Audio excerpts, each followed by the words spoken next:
Ireo nofinofi omeko anao ovaliny zavatso azoko taminao fitiavana matotra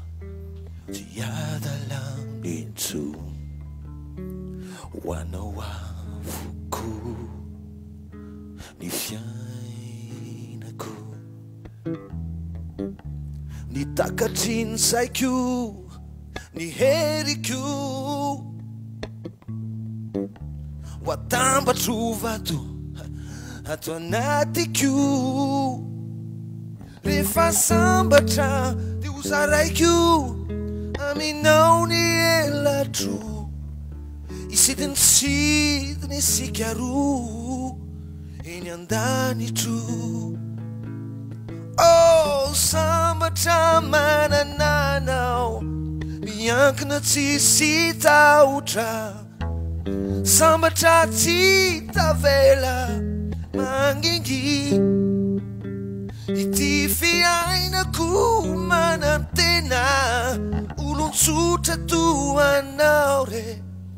olon-tsara tsy foiko atakalo hoan'izany hoavadiko reo petsy maisina rehetra ny tantarako ny voady sy ny toky tsy omeko ny odianao mandraky izay tsy hoteniko tsy ny resaka fa ny ataoko no foiko hoanao fa misy fetrany zavadrehetra eto antaniko fa sambatra manananao miankina tsisy tahotra sambatra tsy tavela mangingy ty fiainako manantena olon-tsotra toanao re